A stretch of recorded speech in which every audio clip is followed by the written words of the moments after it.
All right, guys. So most people have heard of Google Analytics, but not many people have heard about Facebook Analytics. And this is a big mistake, right? Because Facebook Analytics is a very, very powerful tool that's pretty drastically underutilized. And it's just, as powerful as Google can be, just kind of in a different way. So let's take a look at one of my Facebook pages here. We can see the unique users. We can see all different types of analytics, right? We can see the active users by hour to know kind of when to post things. We can see kind of the most common age and gender. We can see, the active monthly users, 116,000 people, right? We can see the best posts relative to shares. We can see all different types of things, right? That my target audience is definitely about 3/4 male, mostly between 18 and 34, it looks like. Right, we can see the comments, we can see the number of messages sent, which is absolutely insane in 28 days, 692,000 messages. But there's a lot of cool stuff that we can take a look at, right? So down in highlights here, we can see, the languages and city and country and gender and kind of all types of awesome information. And then if you come up here, instead of just choosing my page, I can actually come down and choose one of my pixels, right? And then we can see all the same type of awesome information kind of related to my pixel about, ages and all types of information directly from Facebook in a way that we really can't get pretty much anywhere else. Google Analytics kind of mixed with Facebook analytics is going to give you more information than you can get literally anywhere else. And kind of one of my favorite little spots of Facebook analytics, obviously besides like new users, right? This is pretty cool. New users, unique users, and then the difference here would be 7,000 people who are have visited multiple times over the last 28 days, right? We see revenue, which is incorrect, but I guess it doesn't count PayPal. We see purchase conversions, median session length, week 3 average lifetime value, right? So if Facebook's estimating the lifetime value of one of our customers, which is interesting too.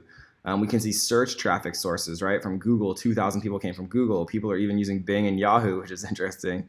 Social networks, right? We see YouTube, Facebook, referral traffic, direct, self-referral, search engines. This is incredible data for us to take a look at, right? Like we're obviously should be spending more time with Instagram because we're driving literally like 100 times more traffic from Facebook than Instagram. We can see session refer domains, right? We can see when people are most active. We can see the top URLs, right? So the Shopify webinar and the Amazon webinar are my two main ones, and then we can see, my Facebook and Google webinars are kind of a close second. We can see repeat purchases, right? Funnel conversion time. These are incredible pieces of data that are so hard to find, guys. And look at this. From all of our traffic from Facebook, which is 50,000 people or whatever it was in 1 month, we can literally see 18 to 24, 25 to 34 makes up 62% of our 100%. And then if we include in the 35 through 44 range, that's pretty much most of our audience. And then, another great piece of information here, if we're going to target the United States, obviously, which we are in our marketing efforts, but we should also focus on India, right? The UK is one that we're targeting a lot. Canada is one that we're targeting a lot. But this is interesting information to kind of make use of. And then, again, one of my favorite kind of little spots here is your daily insights, right? So if we click your daily insights, Facebook is going to just make these these claims for us kind of with machine learning, and they're going to utilize all of the different kind of metrics that they have to glean kind of insights that you can then use and apply to your own campaigns. So we can see men using a Macintosh spend more time on your website, right? And so we can actually target specifically just men, and we can target specifically people who are on a Macintosh, right? Because Facebook knows from like the code of how your computer interacts with the Facebook website and the browser, whether you're using a Windows machine or a Macintosh machine, right? So 133% higher than all users, we can target men using a Macintosh, right? That could be a split test that we could use. People ages 25 through 34 who speak English spend more time on your website, 61% higher than all users, right? So we're getting a very, very clear kind of idea here that the 25 through 34-year-old range is kind of our sweet spot.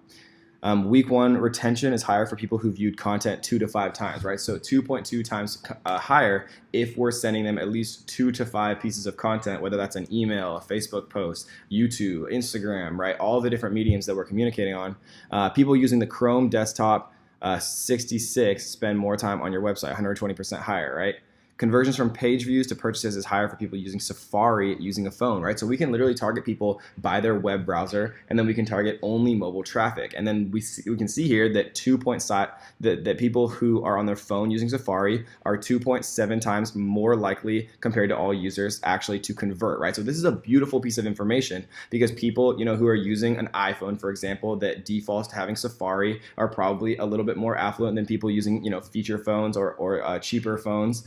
And so they're literally almost 3 times more likely to make purchases using Safari, using a phone. I would never in a million years have figured that out unless I was actually looking at the insights that I'm getting from Facebook Analytics, right?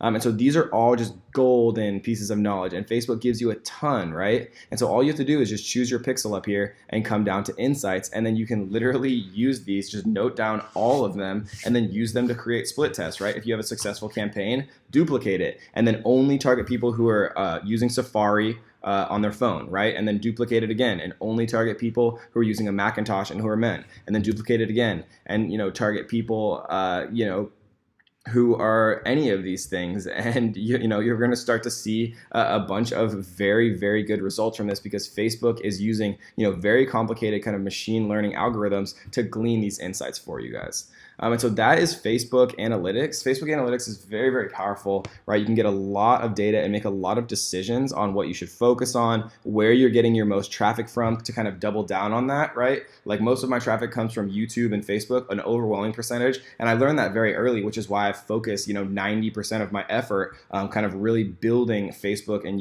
YouTube, in the form of Facebook groups, in the form of my YouTube channel, really, really, as deeply and passionately as I can, because those are the platforms where my users and my purchasers and people who are interested in what I have to say are coming from, and those are the platforms that I focus on, right? And these types of information, getting these types of information is just invaluable to your business, and then understanding how to utilize it, using insights and things like that is really going to give you a huge kind of step ahead of people who don't understand how to use this data. So I hope you guys enjoyed that one, and let's get to the next.